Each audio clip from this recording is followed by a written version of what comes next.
Hey YouTube, I'm here with another knife review. This is going to be another extreme budget review. I keep getting many requests for more budget reviews, so here you go.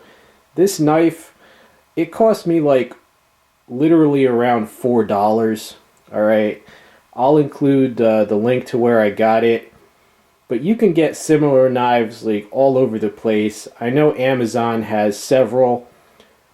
I'm not sure if they're exactly the same as this one. Okay, it might not have Survivor printed on it. It might use a different color of cord wrapped on the handle.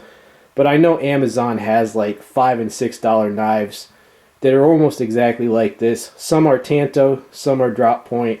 But the point is, if you're looking for a small fixed blade, alright, a small kind of outdoor survival fixed blade, this is pretty much the cheapest thing you could find. Alright, now first of all, before we go any further, this comes with this sheath, and it also comes, alright, with this Firestarter. Alright, now some people have pointed out that for the cost of this knife, you know, it's worth it buying it even if you just wanted to buy the Firestarter and not even use the knife. I believe I saw a Gavco video where I believe that was his idea first, so I want to give credit. Alright, so, you know, being that that's the case, let's test this Firestarter out to see if this little spark generator will actually function. Alright, YouTube, we are live from my stone floor. It's a fire steel. Let's see if this makes some sparks.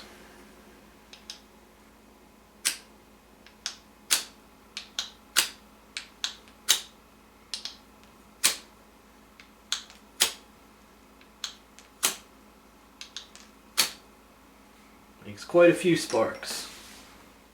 Alright YouTube, and you saw that. It did work. It worked well. You saw I used those ridges on the spine of the knife. I used those as the striking surface on the Firestarter. And obviously the idea is in the wilderness you would get some sort of tinder and you would spark it onto the tinder and start your fire. Now this Firestarter, hold on, alright, you see how the black coating is worn away? In order to make the sparks, you have to wear away that black coating and then spark it against the exposed metal right there. Alright, and it'll make sparks no problem. So as far as I'm concerned, this was totally worth it, you know, just for this Firestarter. Alright, let me just give you a real quick view of the sheath. That is the sheath.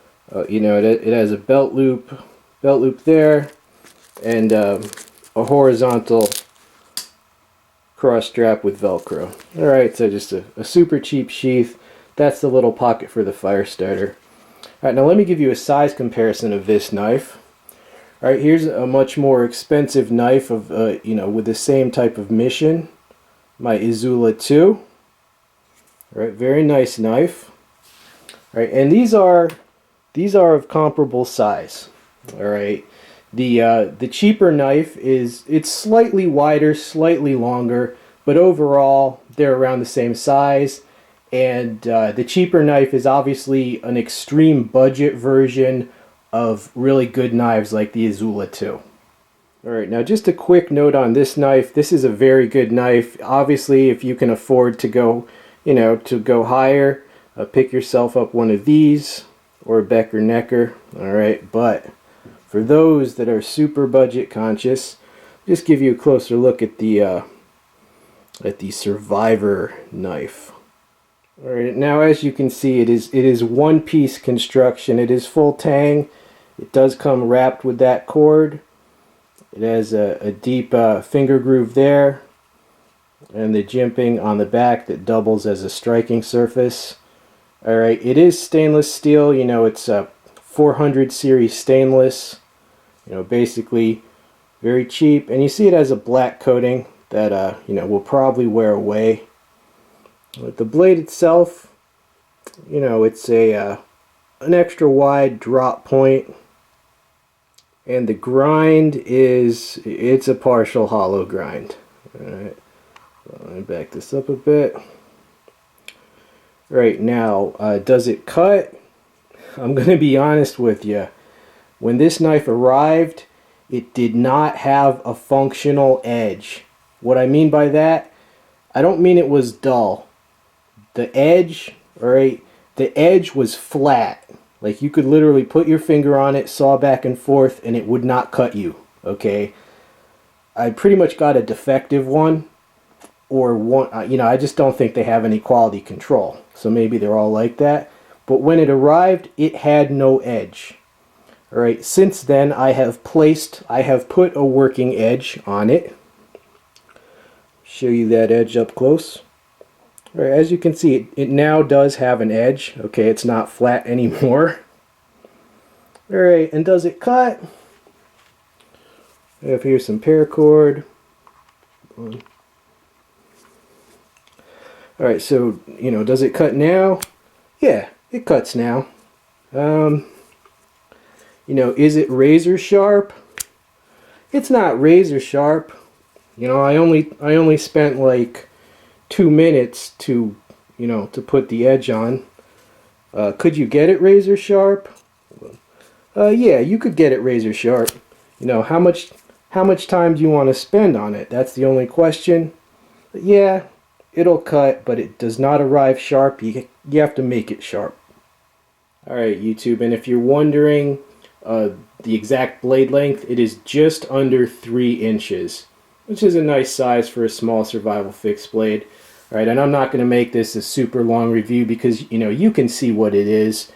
Alright, I feel it was well worth the $4 just for the Firestarter alone, and you get that cordage too.